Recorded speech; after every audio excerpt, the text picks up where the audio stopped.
guess James Gunn didn't know that Supergirl was going to be the next movie after Superman, but it was, quote, an incredible script. Really? This was an incredible script? No offense to Kara Zor-El, like, do your thing, girl. But I think Clark should ask for the suit back. Seriously, watching this movie, I was like, Clark, go get that suit back. Here, not as much as I would like them to. That would have been more interesting. And yet, even when he found that out, Clark still chose to do good. By the way, the good news is that David Cornsweet is still excellent as Superman. And I still love his movie, and I'm still excited for his sequel. I don't know what this garbage in between is, something we're going to ignore. Listen, but in honor of Pride Month, as I'm getting all these questions, I don't know, it's probably go both ways. Welcome to this year's Snow White. Weird. Any of you ever have that friend who would do anything to embarrass you in public? Why did you me? Baltazar, you can't say shit like that. That's how it feels to watch Supergirl. It's an uninspiring, derivative, poorly acted, lazily written, obnoxious, thrown together dumpster fire that feels way longer than its runtime because it's as exciting as a Taco Bell-induced bowel movement. In other words, it's exactly what we thought it would be. Yep, this movie is cheeks. Well, Supergirl's first weekend at the box office seems to have finally cemented it as a super flop.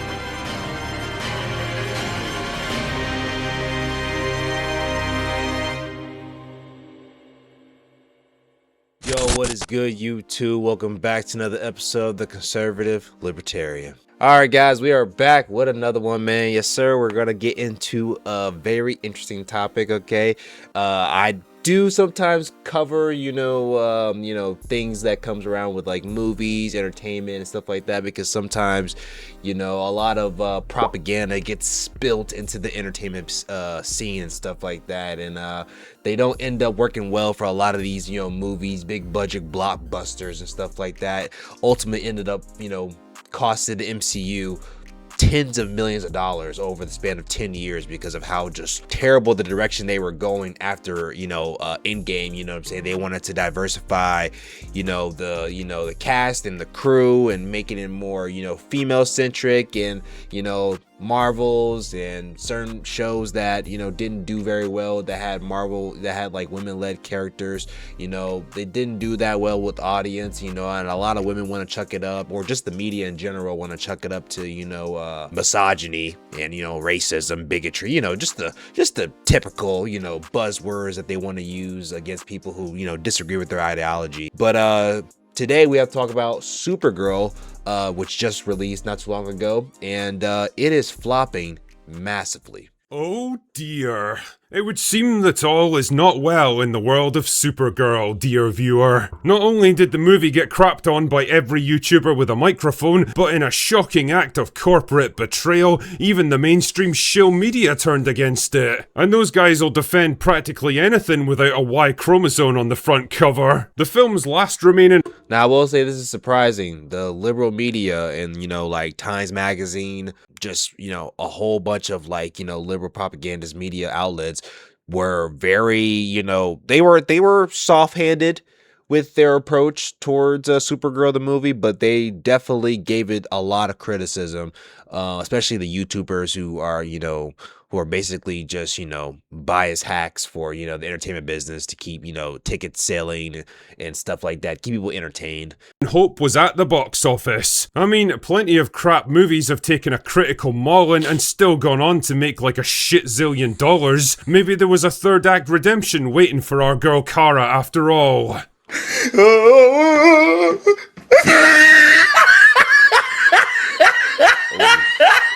37 million debut. Oh my.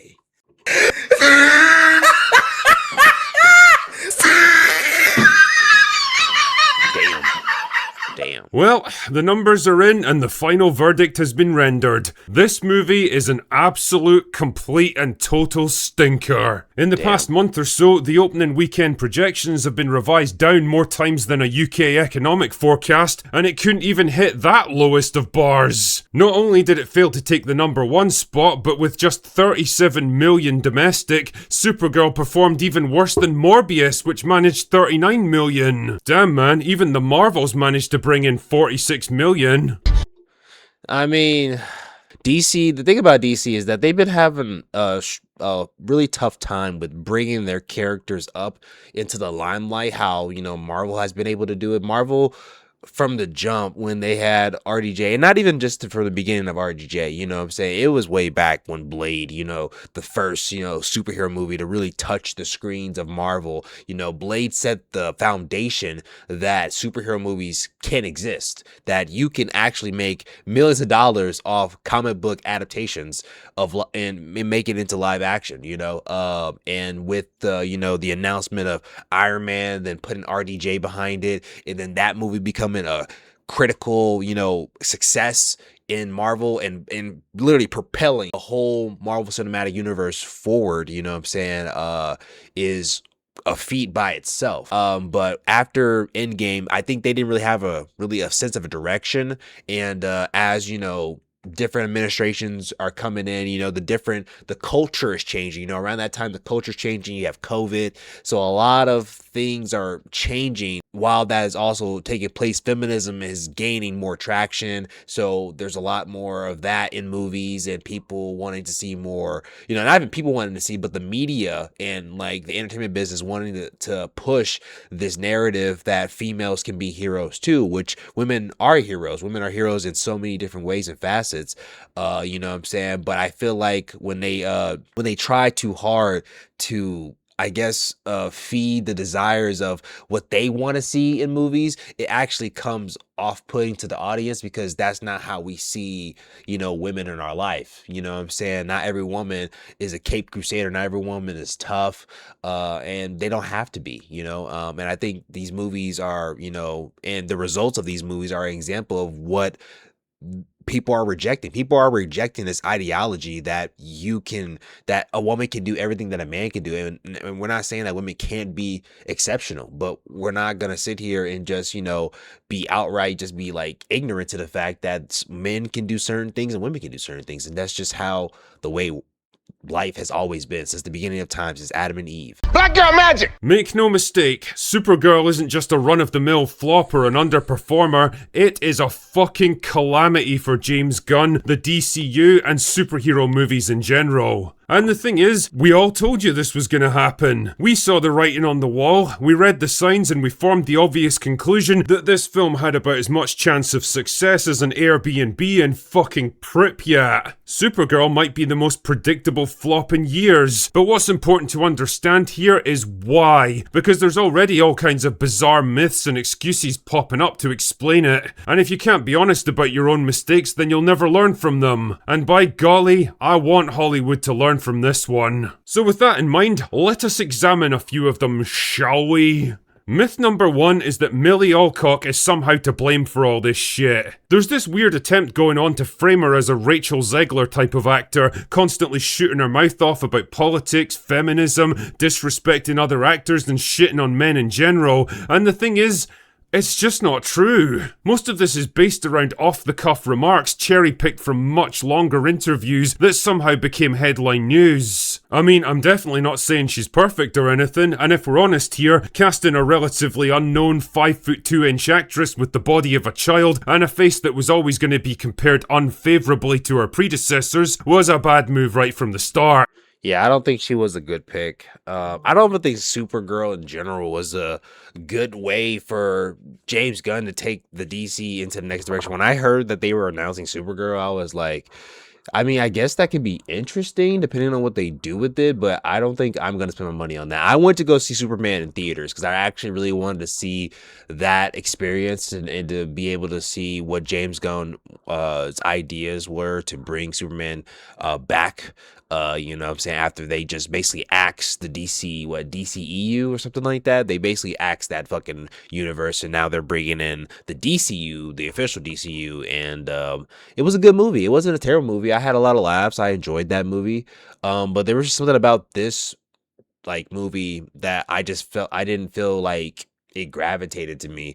You know, say just the premise alone, you know what I'm saying? She's drunk or she's like, you know, a degenerate of some sorts, and it's just like I can't relate to that, you know what I'm saying? So It was always going to open her up to criticism, and boy did it come. But my point is, I don't think Millie Alcock is at fault here on a personal level. No. She doesn't really seem like a bad person. What she is... She seems sweet. She plays in House of the Dragon, and I liked her in House of the Dragon. I thought she was really good in that. It's a shame that she only got to be in it for like, what, I think maybe like 3 or 4 episodes, something like that. So, I mean, she was nice in that. I thought she was a compelling character. I feel like she, you know, represented what Rhaenyra would be like, you know, at a young age, and I thought she was good in that. I was actually surprised that she was getting such appraisal and was getting pushed to this degree, you know what I'm saying? I don't think she's I'm not saying House of Dragons isn't like a big like thing that you're a part of, because you're a part of a franchise that's been around for almost like what 10 years now, so like you're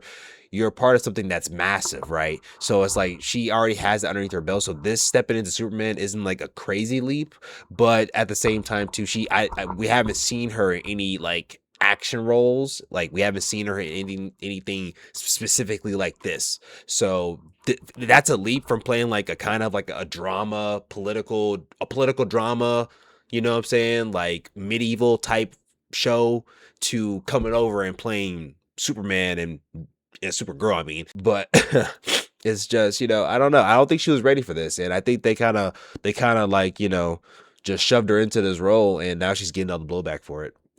Is young, impressionable, naive, and not particularly media savvy. And historically, there's no group of people easier to bait into saying something retarded than young, enthusiastic actresses that have gotten their first taste of fame and attention. Like this infamous red carpet interview where she clearly had a bit too much of the free champagne and was asked about Supergirl's perception as a queer icon. It wasn't, but in honor of Pride Month, as I'm getting all these questions, I don't know. I think that what makes this film so beautiful is that it's not centered around a man. It's not centered around love at all, if anything. But we'll see. I don't really know. But I don't know. I don't know. She'd probably go both ways. At no point in your rambling, incoherent response were you even close to anything that could be considered a rational thought. You can tell from her awkward, stumbling response that she's trying her best not to offend the interviewer by saying, "What the fuck are you even talking about?" Right. Because that would kick off an even worse shitstorm, while instead pivoting the conversation. I mean, actually, that might win her some points. I don't know, because like I said, the way how things are going right now, that might actually get her some brownie points, to be honest, with the masses. Because like I said, people en masse are rejecting this sentiment that everything has to be a political message in a movie. We want to be able to enjoy movies. We want to be able to escape reality. That was the purpose of show business and entertainment in the first place, was to have the ability to escape from the everyday struggles that you have to deal with on a day-to-day basis, basically. You know what I'm saying? You get to watch movies to be able to relax and entertain yourself with something that you hold close to your heart, whether it's from your childhood or something that you just came across to enjoy. You know what I'm saying? It's just, why does everything have to be this political messaging and trying to get people to conform to something that isn't necessarily natural in its essence, you know what I'm saying? Conversation back towards the generic talking points that she's been given. She's doing exactly what every actor on the promo tour tries to do, she's just not very good at it. If she'd been a bit less drunk and a bit more experienced, she might have said something like, "It's awesome that the LGBT community have embraced Supergirl like this, and I think that's part of what makes the character so interesting. There's something in her that everyone can identify with, and that's why I'm super excited to be playing her." Wow.